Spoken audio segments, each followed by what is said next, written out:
Small town, California. Two teenagers go on a deadly rampage, leaving behind 7 bodies, including their own. What? Their deadly reign of terror was focused around a young high school girl.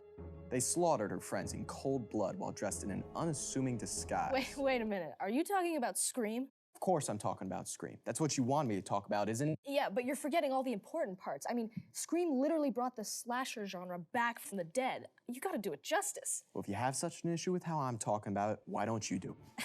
Fine. Scream came out on December 20th, 1996. It was directed by the gnarliest man alive, Wes Craven. It also starred Neve Campbell as Sidney Prescott, Final Girl Supreme. Aren't you excited, detective? I am excited. It was the highest grossing film until Blumhouse's Halloween in 2018. The numbers speak for themselves. It's not about the numbers, it's about the impact. Impact on what, Jane? Please, enlighten us. Society. Figures are actually right for once. Scream has had an impact on society. It's truly a fantastic film, an actual masterpiece of the genre, but it comes with some baggage. What do you mean, detective? Well, Jane, when some people see movies like Scream, rather than just be entertained, they're inspired. To make movies like it? If only it was that simple. No, they don't want to make movies like it. They want to make it happen in real life. You're kidding. I wish that I were. What's become known as the Idaho Scream murder case involves 2 knives, a few high schoolers, and a plan. Bring me my bulletin board.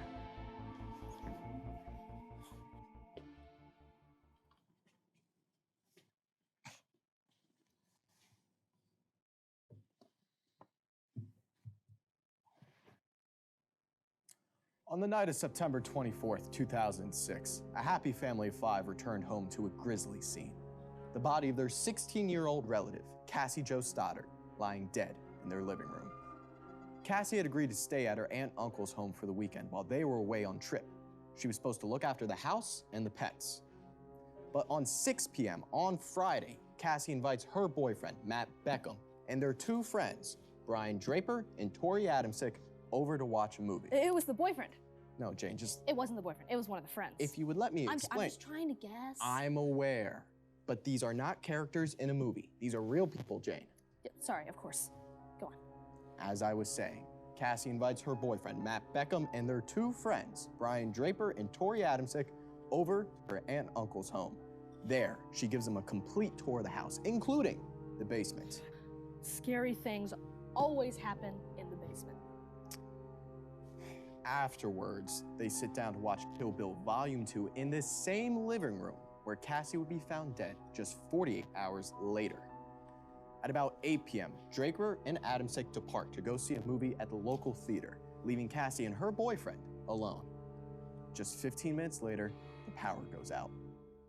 The dog begins to growl at the basement door. Isn't the circuit breaker in the basement? Yes, Jane, thank you. The house, now in darkness, an anxious Cassie asks Beckham to remain with her overnight. He calls his mother to ask for permission, but does not get it. He would have to leave Cassie's side for the night. Gag me with a spoon. My mom so would have done that. At 10:30 p.m., Matt's mother picks him up and brings him back home, leaving Cassie all alone. No one would ever see her alive again. And at some point between Matt's departure at 10:30 p.m. on the 22nd and the arrival of her family on the morning of the 24th, Cassie Jo Stoddard was murdered. Whoa. We now go to the coroner for more information. Gah! Why do you have a skeleton? Have you 2 not been acquainted yet? Acquainted with a skeleton? Of course. This is my trusty assistant, Pamela. She'll be my stand-in for the victim. Cassie's chest, neck, and torso were found to likely be punctured by a rectangular-shaped blade tapered into a point at the end. In other terms, a knife. Precisely. The medical examiner determined the wounds to her torso were the most fatal, as well as damage to the right ventricle of her heart. 2 different knives were used in the attack. One was serrated. One was a dagger. The dagger caused one of Cassie's 12 fatal wounds. The serrated blade was responsible for the remaining 11 fatal wounds that were sustained by Cassie. Thank you, Doctor. Now the question remains, who could have done this? And now a word from our sponsors.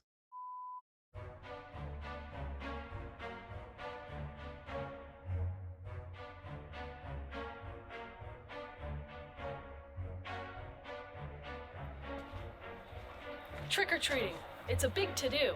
Everybody is wearing costumes and begging their parents to stay out later. But it's important to do it safely. I know Halloween has already come and gone this year, but it's not too early to start preparing for next year.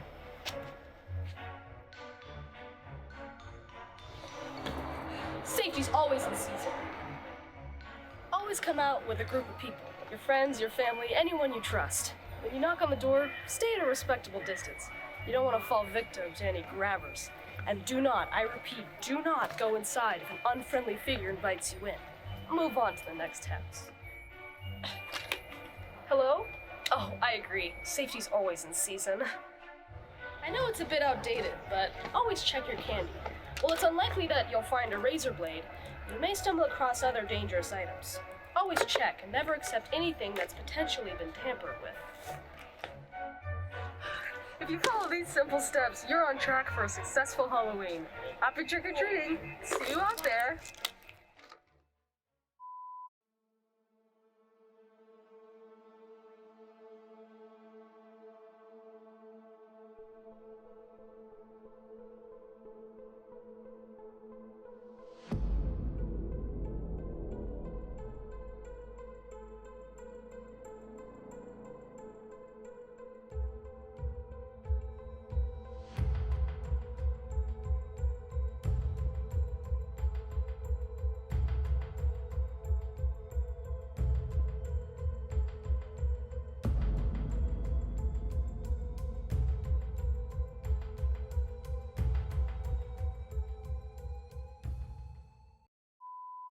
Matt Beckham, Cassie's boyfriend, and the police's first suspect, was the last one to see her alive before she was found on Sunday, the 24th.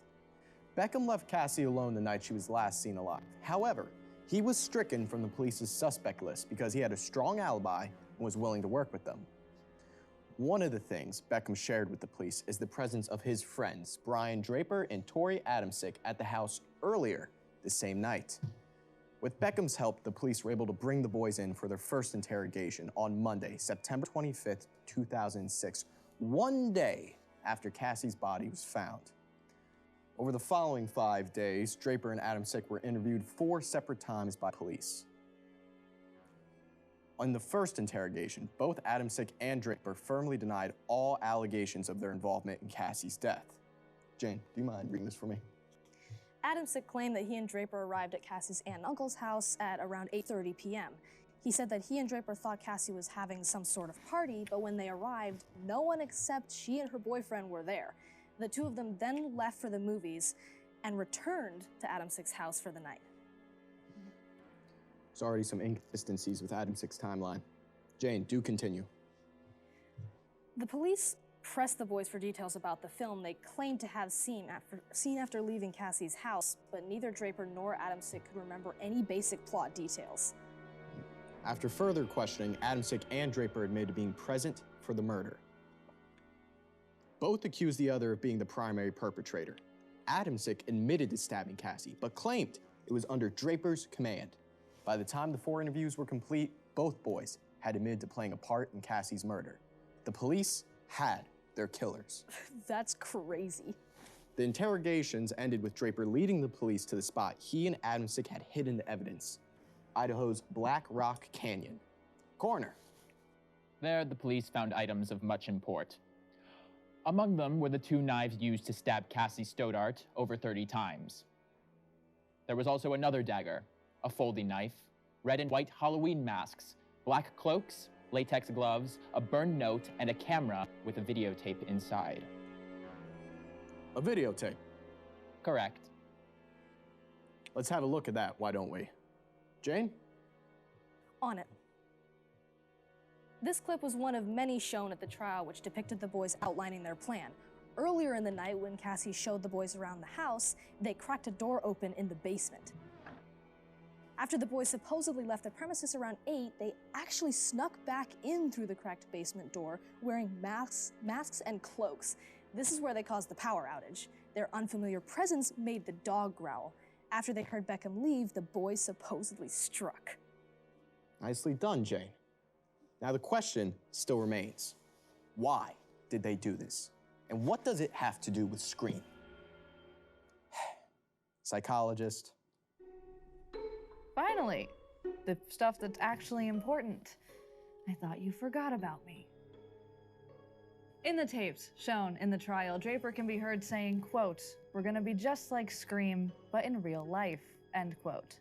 But was that the truth or just a convenient excuse? Well, it's not unprecedented for criminals to fall back on media after the fact, but that's not to say the connection between Draper and Adamsick's crime and the movie isn't there. The costumes Draper and Adamsick wore do bear a resemblance to Ghostface's iconic costume, but the image clearly show that it's not an exact match. In addition, the boys both use knives, Ghostface's primary weapon in Scream. And lastly, several aspects of the boys' plan do seem to line up with several plots from the movie. The murder of Cassie, a girl alone in her house, does match the opening scene from Scream, which makes sense, as Cassie was intended to be their first kill of many. What's the probability that these similarities are just coincidence? Well, it'd be difficult to argue that they're pure coincidence, wouldn't you say? The true question, however, is whether they did this because they watched Scream, or if Scream gave them inspiration to commit crimes they were already planning on committing. Scream is a movie where teenagers murder each other. I'd say that's already a provocative premise in itself. Actually, Scream is a well-known critique of movies that do that exact thing. But it still does, doesn't it? It shows teenagers that they're capable of it. That may be true. However, Draper and Adamsick both claimed in their tapes that they are psychopaths, which suggests a predisposition to violent behavior regardless of the media in the movie. At one point, Adamsick can be heard telling Draper, quote, "We're not okay. Then we are sick psychopaths who get their pleasure off killing other people," end quote. They were clearly elated after they killed Cassie. But in the same video, they're heard saying that they think Scream is cool.